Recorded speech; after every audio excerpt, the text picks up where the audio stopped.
जय बजरंगबली। तुला राशि वालों बंधुओं, हृदय से अभिनंदन है आप सभी का आपके अपने चैनल तुला ज्योति भिंड में। आपके मुख्य द्वार पर यह एक देवता आकर रोज बैठते हैं। आपको यह रोज संकेत देते हैं, लेकिन आप हैं कि आप समझने को तैयार ही नहीं हैं।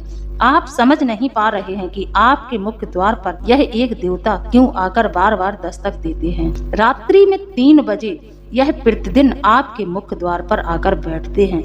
यकीन ना हो तो एक दिन ब्रह्म मुहूर्त में यानी कि अमृत बेला के समय आप जागकर अपने मुख्य द्वार पर जाकर यह महसूस कर सकते हैं कि आपको उस देवता की एनर्जी का अनुभव जरूर होगा।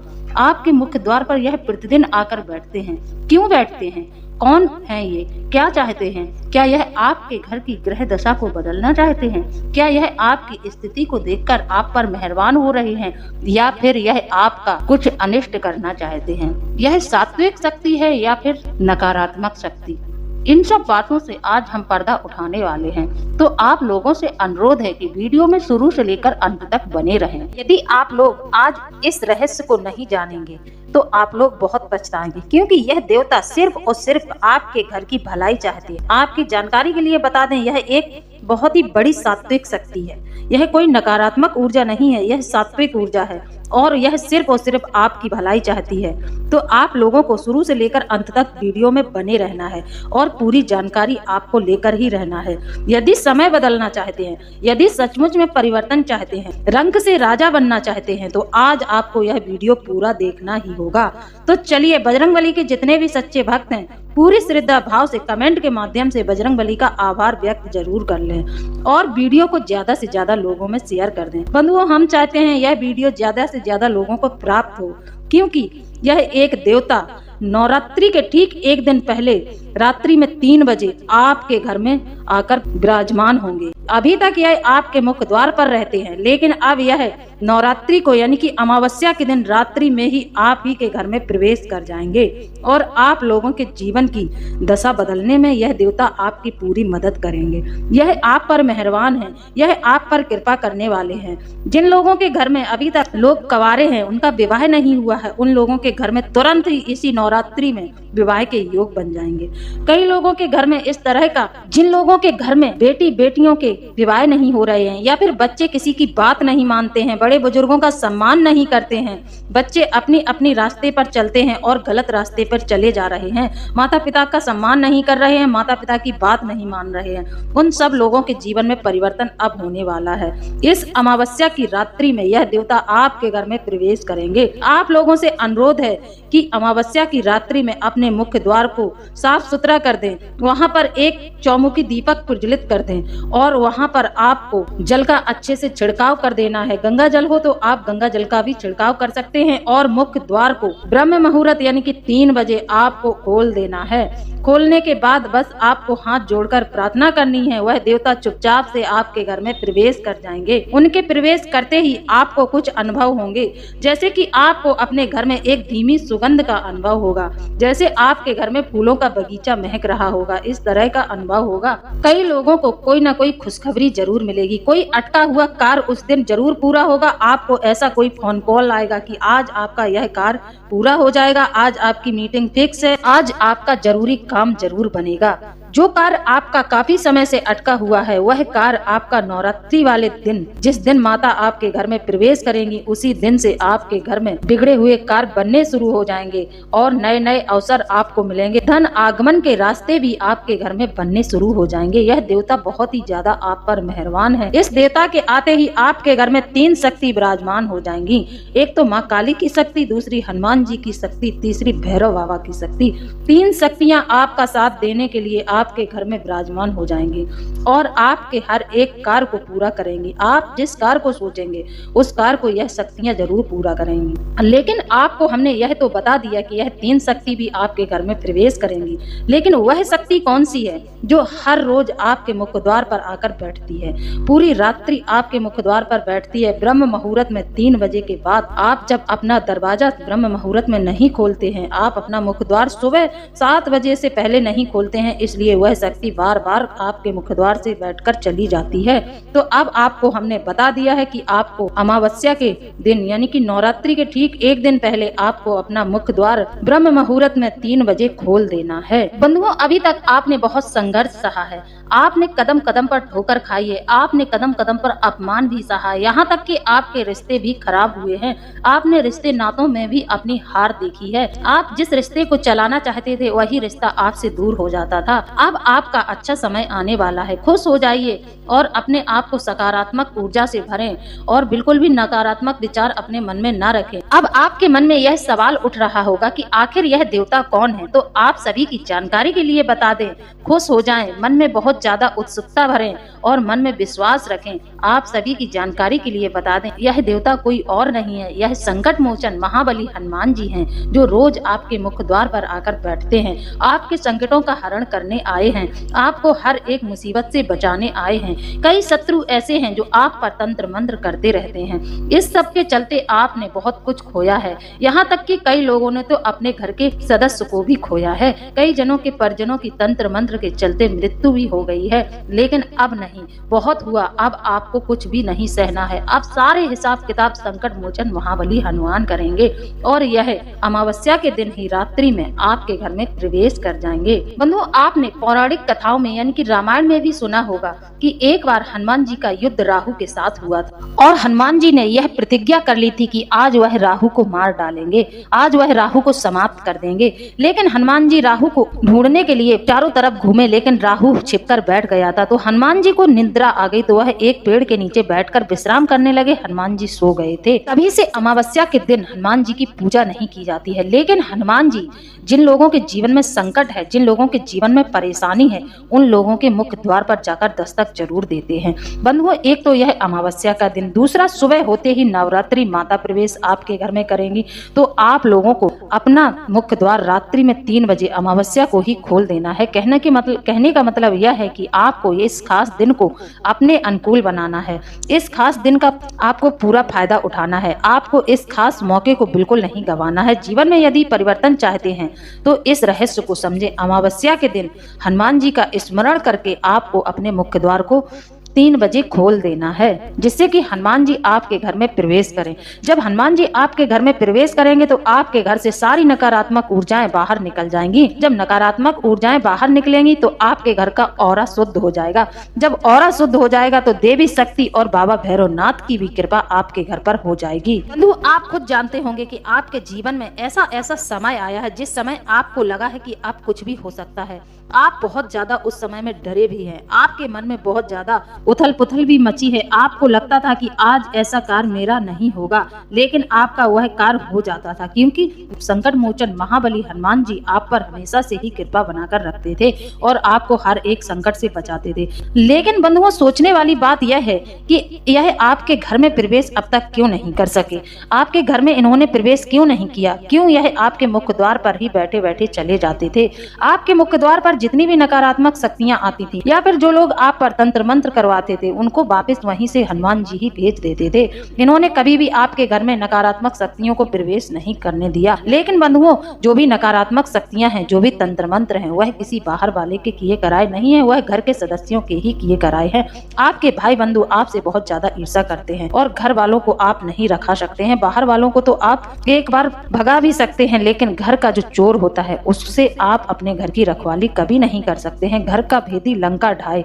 तो बंधुओं, घर के इंसान को हर एक भेद पता है। तो आपके घर में जो तांत्रिक क्रियाएं हैं, जो भी नकारात्मक शक्तियों का वास है, वह सिर्फ और सिर्फ आपके ही पारिवारिक जनों की वजह से है, क्योंकि उन्होंने ही इन नकारात्मक शक्तियों को आपके घर में प्रवेश कराया है। कहने का मतलब वही लोग जाकर तांत्रिकों के पास नकारात्मक ऊर्जाओं के माध्यम से तंत्र मंत्र करवाकर आपके घर में लाए हैं और आपके घर में तांत्रिक क्रिया से जुड़ी हुई कई सामान रखे हैं जो कि आपको पता नहीं है। आपको लगता है कि यह हमारा भाई लेकर आया है, यह हमारा रिश्तेदार लेकर आया है, तो यह जरूरत की चीज है। आपको कई ऐसी चीजें गिफ्ट की गई हैं जिनमें तंत्र मंत्र और जादू टोना फूंक कर दिया गया है।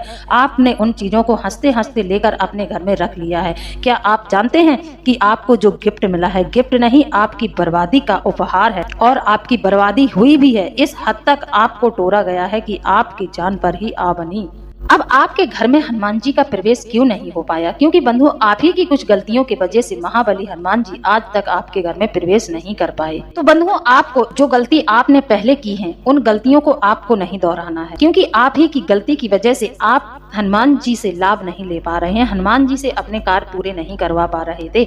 आप ही की गलती की वजह से आप अपने किस्मत के दरवाजों को बंद कर देते थे। आप ही की वजह से हनुमान जी की कृपा आपको प्राप्त होते होते लौट जाती थी, लेकिन हनुमान जी आप पर मेहरबान है, इसलिए वह फिर भी आप पर कृपा करते थे। लेकिन अब आपको इन गलतियों को नहीं करना है। हमारी बातें आपको शायद अच्छी नहीं लग रही हो, या फिर कई लोगों को हमारी बातें झूठ लग रही हो, लेकिन बंधुओं यह सत्य है। हमारा उद्देश्य तो केवल और केवल आपके जीवन में मार्गदर्शन करना है, आपको बजरंगबली की कृपा प्राप्त हो। हम तो यही चाहते हैं कि बजरंगबली आप पर अपनी कृपा बनाए रखें, लेकिन आप लोग खुद ऐसी गलतियां कर रहे थे जिनकी वजह से हनुमान जी की कृपा आपको पूरी तरह से प्राप्त नहीं हो रही थी। कहने का मतलब यह है कि हनुमान जी आपके मुख्य द्वार पर 5 सालों से दस्तक दे रहे हैं। 5 सालों से आपके मुख्य द्वार पर हनुमान जी प्रतिदिन आते हैं। आप लोग हो कि इन संकेतों को समझ नहीं पा रहे हैं, आप लोग इन संकेतों की ओर ध्यान नहीं दे रहे हैं। तो बंधुओं सचमुच में आपको जीवन में परिवर्तन लाना है तो अब हनुमान जी के द्वारा दिए गए संकेतों को और अपने द्वारा की गई गलतियों के बारे में जरूर जान लें। तो देखिए बंधुओं, मनुष्य के कर्मों के आधार पर ही उसका जीवन और भाग्य बनता है। कर्म 2 तरह के होते हैं, शुभ और अशुभ। शुभ कर्मों का शुभ फल मिलता है, अशुभ कर्मों का अशुभ फल मिलता है। यदि हम अपने जीवन में दुख पाते हैं तो हम पूर्व के पाप कर्म की वजह से ही दुख पाते हैं।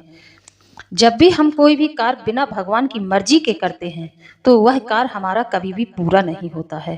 जब हम किसी कार्य को करते हैं और भगवान के भरोसे करते हैं तो वह कार्य हमारा जरूर पूरा होता है। तो बंधुओं हमेशा व्यक्ति को अपने जीवन में अच्छे कार्यों को ही करना चाहिए। अच्छे कार्य जैसे कि दान पुण्य जैसे कर्मों में हमेशा सम्मिलित होना चाहिए। दान पुण्य आप शमशान में भी जाकर कर सकते हैं, वहां पर भी आपका दान पुण्य फलित होगा। आप मंदिर में जाकर जिस तरह से दान पुण्य करते हैं, क्या आप जानते हैं कि यदि आप शमशान में जाकर भी दान पुण्य करेंगे, शमशान में जो दान पुण्य योग्य व्यक्ति बैठे रहते हैं, जो असहाय कमजोर व्यक्ति शमशान में आपको दिखाई देते हैं, तो आप यदि शमशान में जाकर दान पुण्य करते हैं तो वहां पर भी आपके पुण्य कर्म बढ़ जाते हैं, वहां पर भी आपको दान पुण्य का लाभ 4 गुना होकर वापस मिलता है। तो आप शमशान में भी जाकर दान पुण्य कर सकते हैं। ठीक इसी तरह बंधु आपके द्वार पर कोई आता है, कोई मांगने वाला आता है, कोई भिखारी आता है, तो आप कभी भी उसे अपने मुख्य द्वार से खाली हाथ वापस नहीं जाने देना चाहिए, क्योंकि जो आता है वह किसी न किसी उम्मीद के सहारे ही आपके मुख्य द्वार पर आता है। क्या पता कि भगवान ही आपकी परीक्षा लेने के लिए आपके मुख्य द्वार पर आ जाएं और आप उन्हें वापस लौटा दें। तो कभी भी इस तरह की गलती ना करें।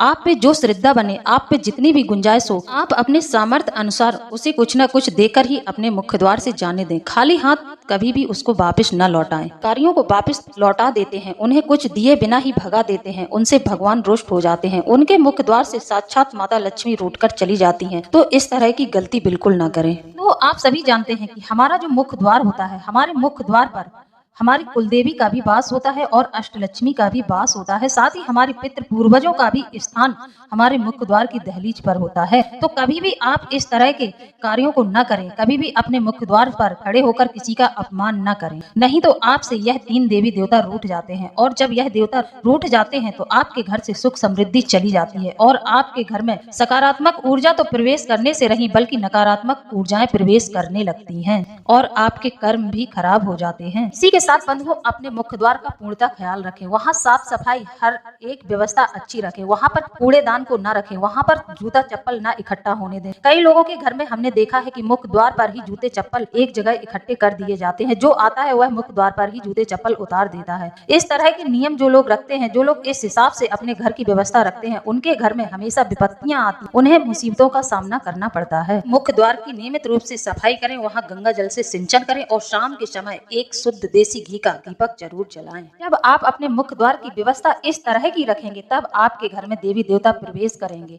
तब आपके घर की तरफ सकारात्मक ऊर्जाएं आकर्षित होंगी। जब सकारात्मक ऊर्जाएं आकर्षित होंगी तो वह आपके घर में भी प्रवेश करेंगी और प्रवेश करेंगी तो आपकी हर तरह से रक्षा करेंगी, आपका साथ देंगी।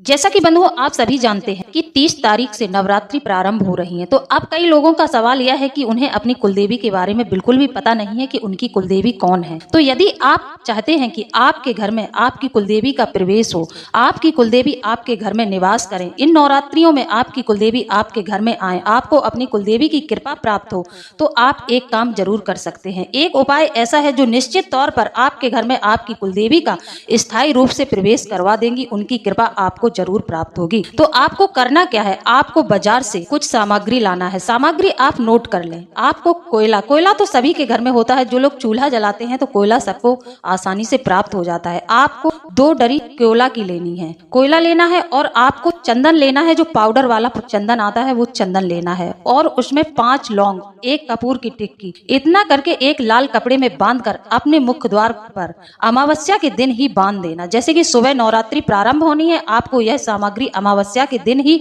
अपने मुख्य द्वार पर बांध देनी है, और अपने कुलदेवी का नाम लेते हुए, उनका स्मरण करते हुए यह सामग्री आपको अपने मुख्य द्वार पर बांध देनी है। ऐसा करने से आपकी कुलदेवी आपके घर में जरूर प्रवेश करेंगी, और वह आपको स्वप्न के माध्यम से कुछ न कुछ संकेत जरूर देंगी। आपको यह आभास होगा कि आपकी कुलदेवी अब आपके घर में प्रवेश कर चुकी हैं। आपको कुछ न कुछ ऐसे संकेत जरूर मिलेंगे। जैसे कि आप सुबह उठेंगे तो आपको अपने घर में एक अच्छी सुगंध का अनुभव होगा, जैसे कि फूलों का बगीचा महक रहा है, इस तरह की खुशबू आपको महसूस होगी। आप समझ जाना कि आपके घर में आपकी कुलदेवी का प्रवेश हो चुका है। दूसरा संकेत आपको यह भी मिल सकता है कि आपने अपने मुख्य द्वार को खोला, सुबह जाकर आपने अपने मुख्य द्वार को खोला तो आपको अपने मुख्य द्वार पर गाय खड़ी दिखाई दी।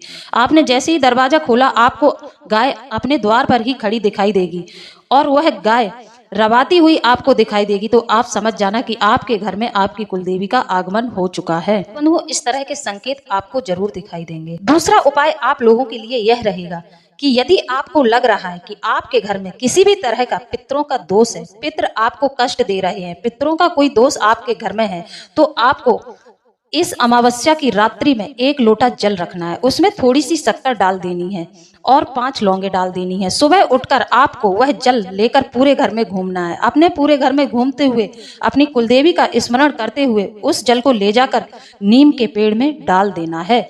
जब आप इस तरह का उपाय करेंगे तो फिर आपके पितृ पूर्वज जो आपको परेशानी दे रहे हैं, जो आपको कष्ट दे रहे हैं, वह सब तृप्त हो जाएंगे, उनका आशीर्वाद आपको मिलेगा। फिर आपको पितृ पूर्वजों की कृपा मिलनी प्राप्त हो जाएगी। उनके द्वारा फिर आपके घर में किसी भी तरह का विघ्न नहीं आएगा।